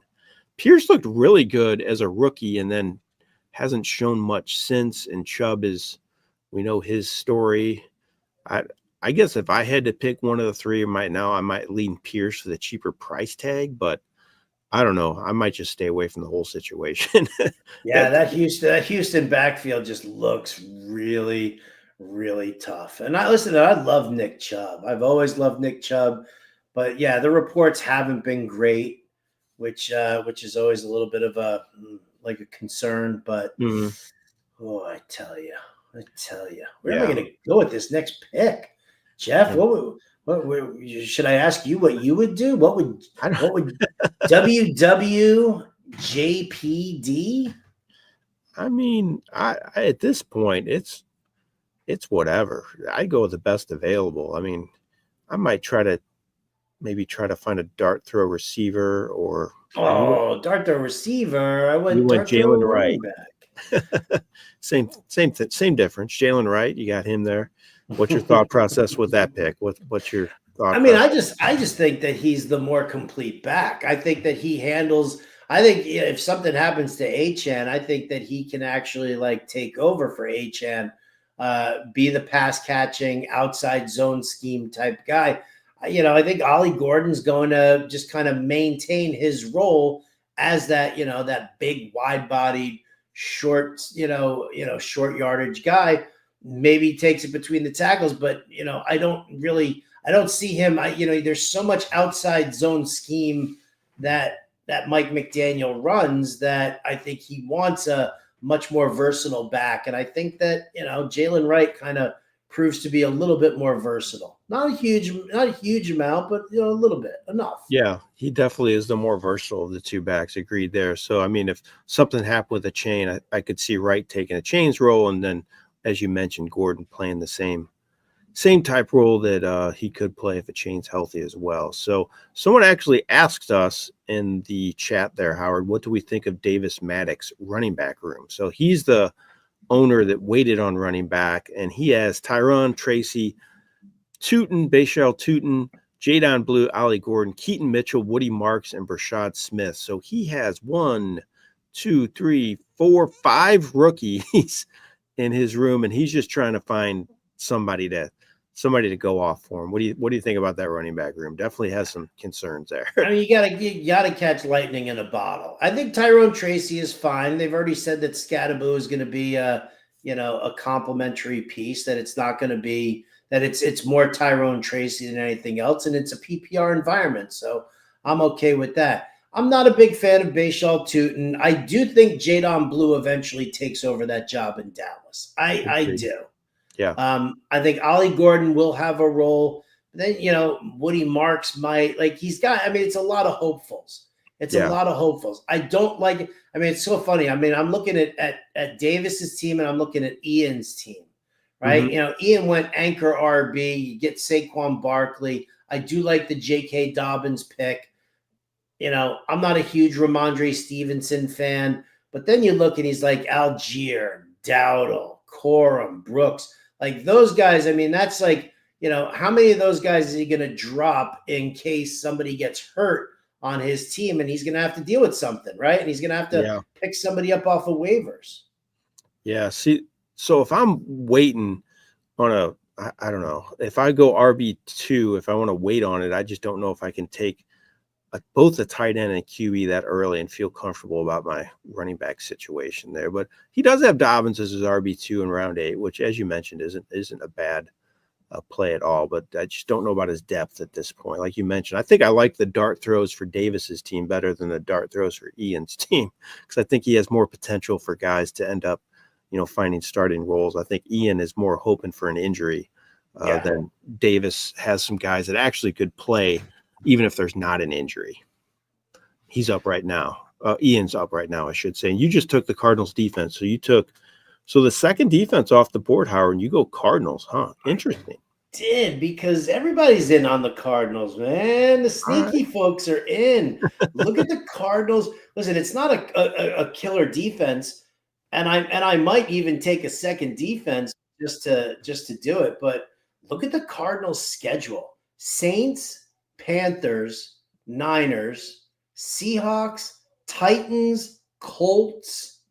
Right? I mean, what was that? 5 out of those first 6 games. Those could be turnover galore. But you're facing Spencer Rattler. You're facing Bryce Young without Adam Thielen. The Seahawks run first scheme kind of slows down the pace and everything. Titans, Cam Ward, Danny Dimes in Indianapolis. I just feel like, this is like that early season. Yeah, I'll grab the Cardinals.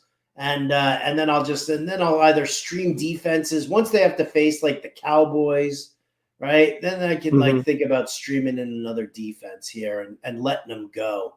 But I'm willing to take that shot here that the early part of the season could be a lot of turnovers for us.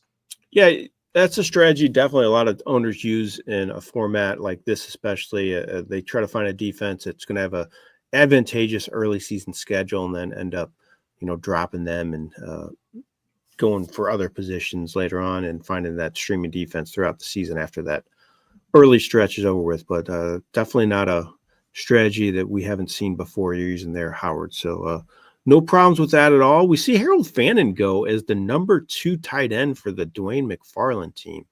Another interesting pick. He has 2 rookie tight ends, and the second one is a guy that we think is going to have a role, but we're just not sure how big of a role. I don't know. I think that's the highest I've seen Fannin go.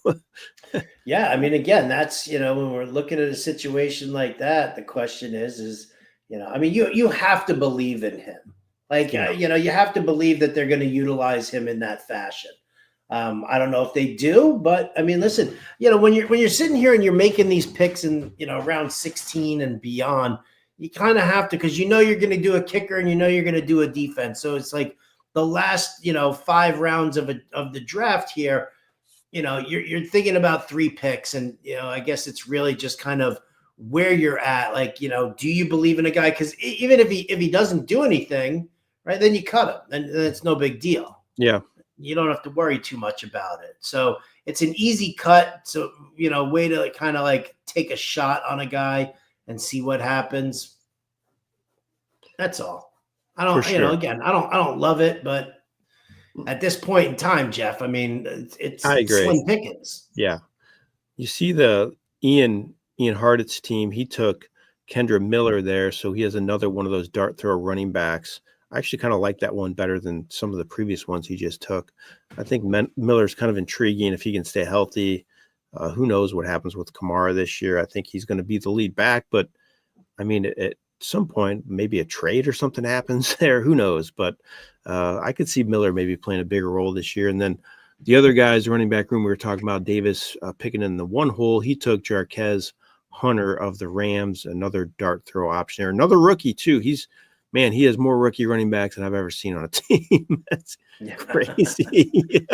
I mean, it's pretty funny. I mean, this is how they're committing to the bit. At least they're committing to the bit, right? Yeah. That, they're doing what they're doing here because for the last 6 straight picks, Ian has just been about, hopeful running back situations.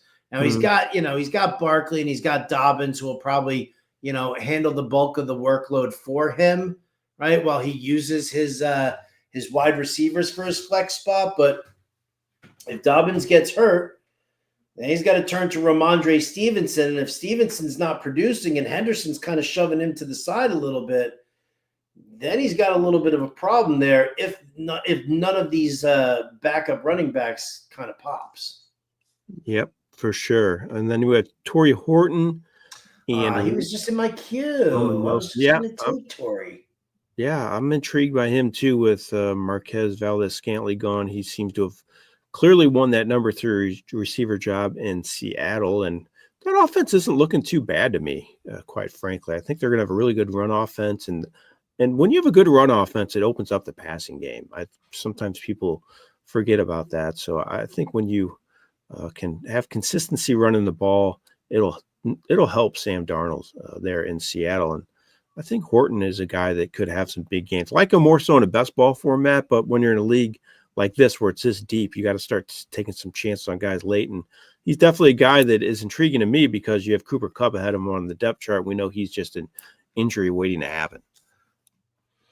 Yeah, he's definitely. But I mean, listen. I like the fact that Horton has earned this job. I'm definitely I'm happy for him.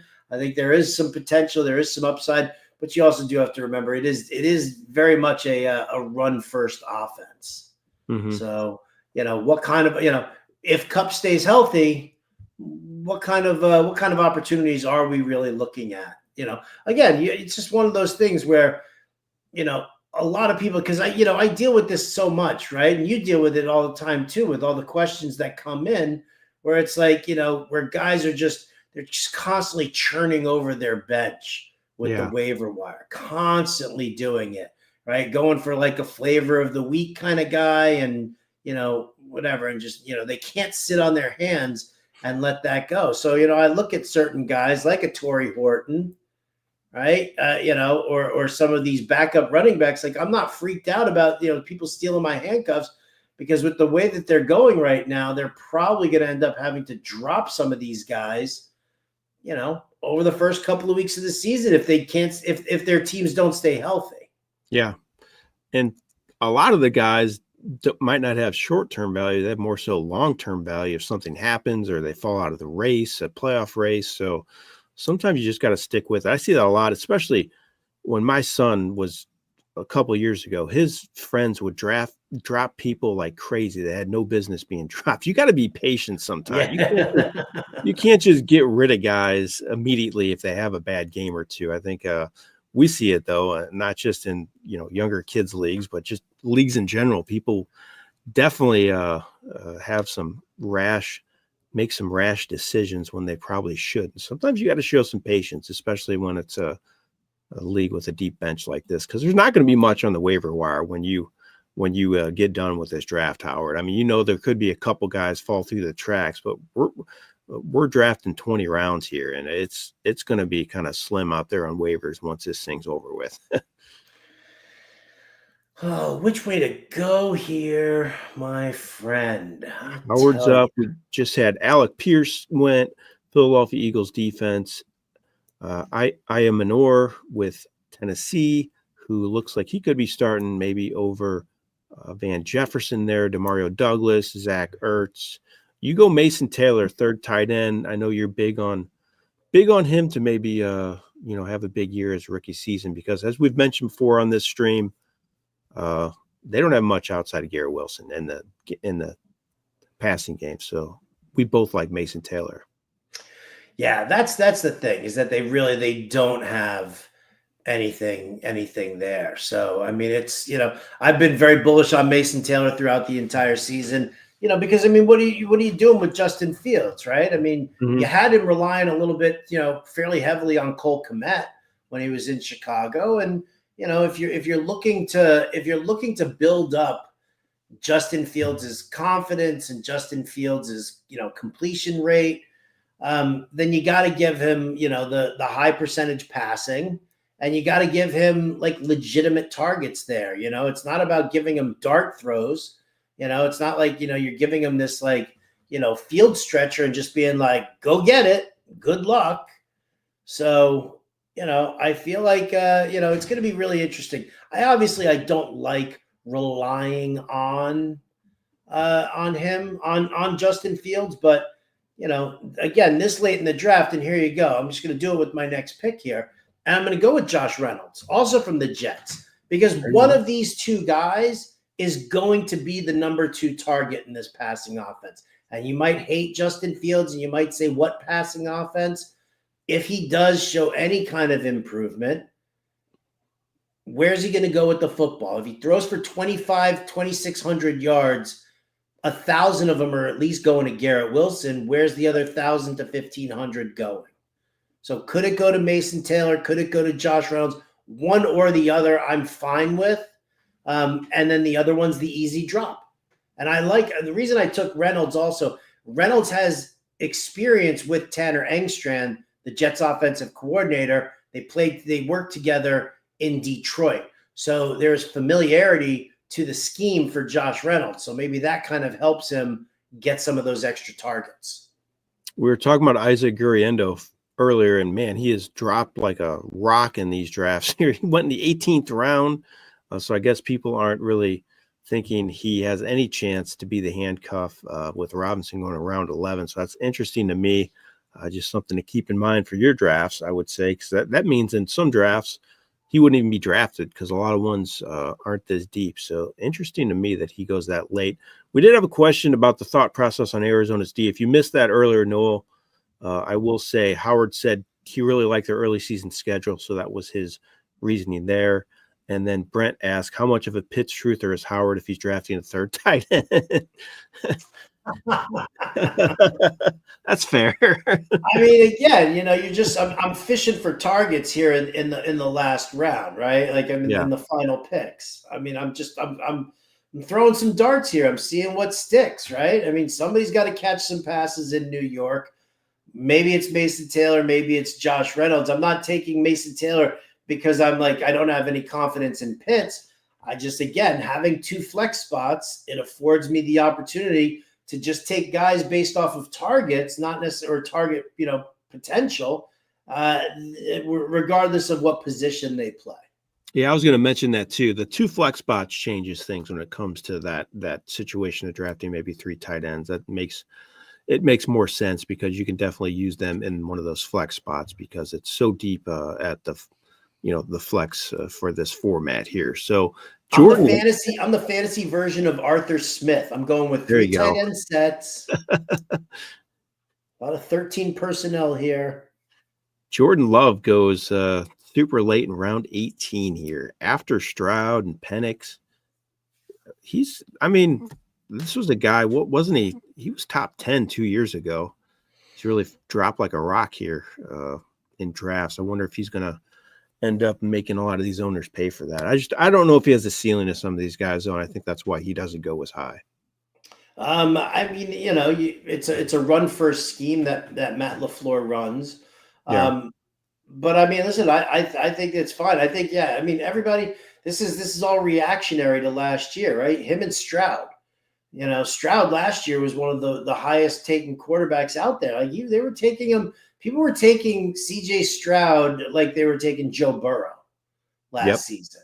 And I don't necessarily, he disappointed them. And so now everybody's out. Jordan Love, everybody's out on him too, because he disappointed them last year. It wasn't about the fact that it's a run first scheme or that Christian Watson got hurt and Romeo Doubs got hurt also. And Jaden Reed missed some time and Luke Musgrave went down. So, I think giving a shot to Jordan Love is perfectly acceptable here. Yeah, I mean, he threw for 4,000 yards, 32 touchdowns, 4 rushing touchdowns. So really good year in 2023. And as you mentioned, all sorts of injuries at receiver. Now he could have a legit number 1 in Matthew Golden, so that could help things too. But they do have some injuries here to start the year at receiver.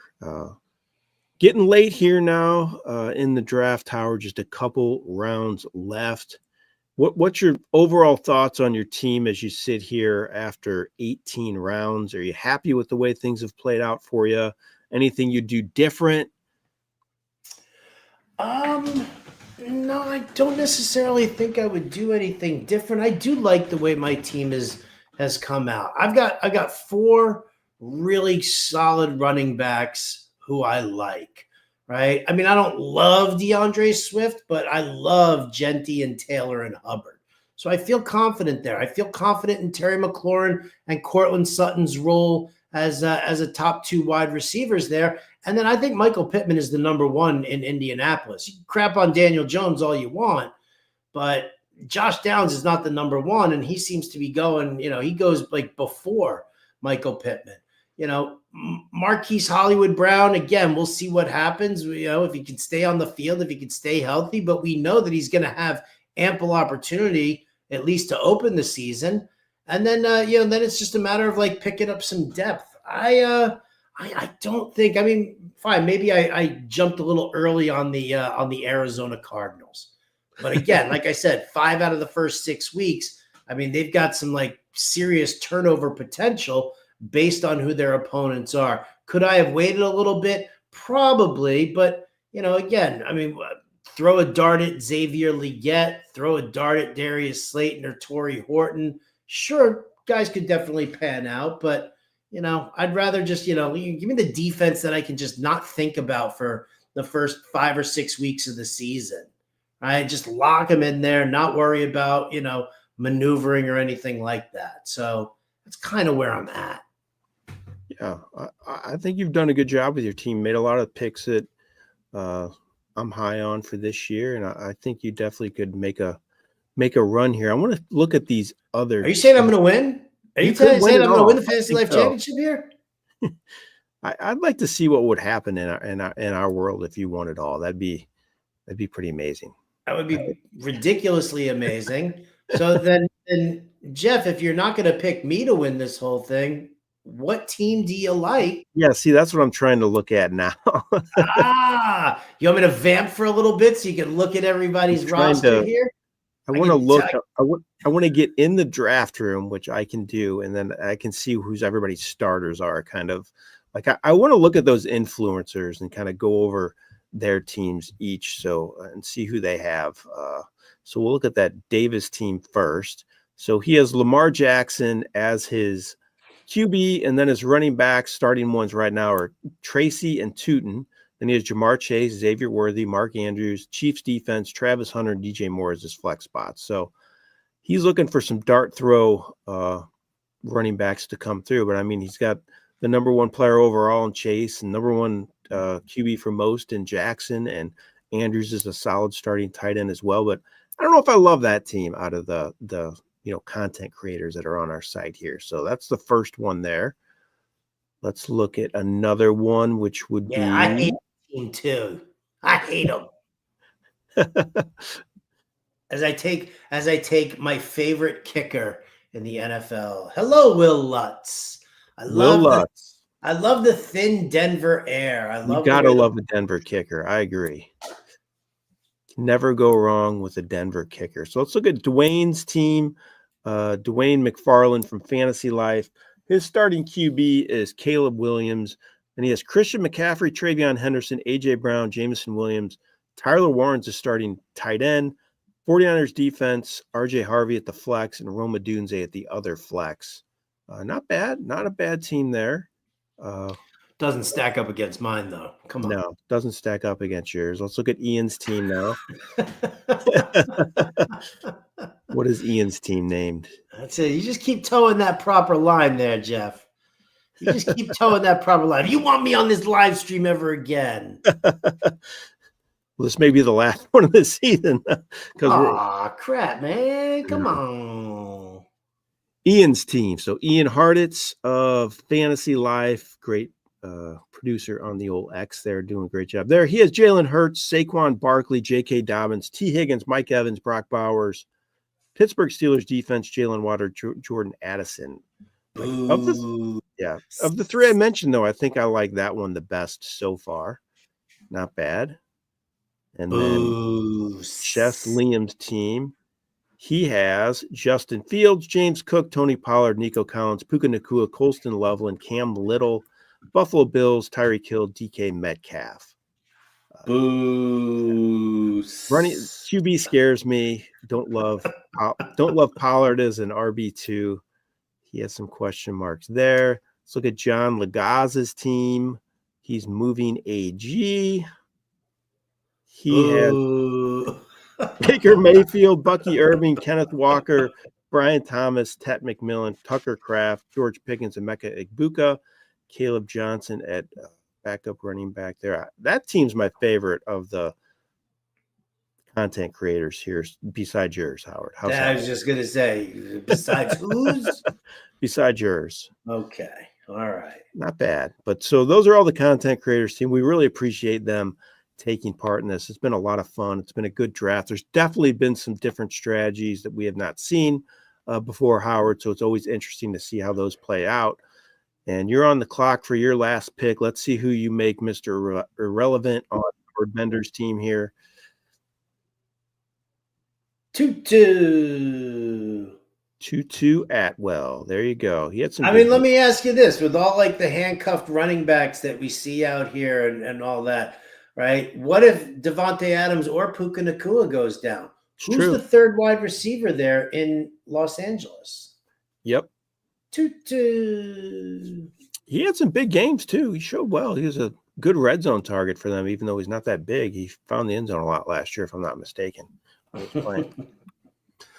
All right, Howard.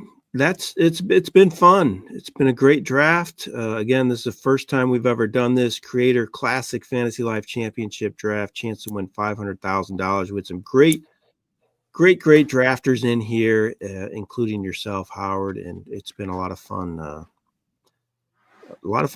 Appreciate it. Thank you very much, Jeff. I appreciate it. We're not sure if we're going to do that. We're going to do another one next week. We might, though. We'll see how everything's going. But this could be our last live stream of the year. So I've really enjoyed doing these drafts with you. I think it's been really beneficial to our users out there. It's just a great tool for everybody to see how these drafts play out, especially these high stake ones, and see what some of these people are thinking, especially you as well, to get your thought process when you're making the picks. I just think it's a great tool for everybody. Yeah, I definitely listen. If you're sitting here and you're watching these streams, you always have to be learning something from it, right? Whether it's, my last weekly Bender column that came out. I don't know if you had a chance to check it out, talking about fantasy tourism, seeing if where these guys are getting steamed up to, right? We still saw Egbuka in the 6th round. Where did, I didn't even look to see, where is Krosky Merritt? There he is. Team Bananas in the 7th round. So a little bit of steam there too. So yeah.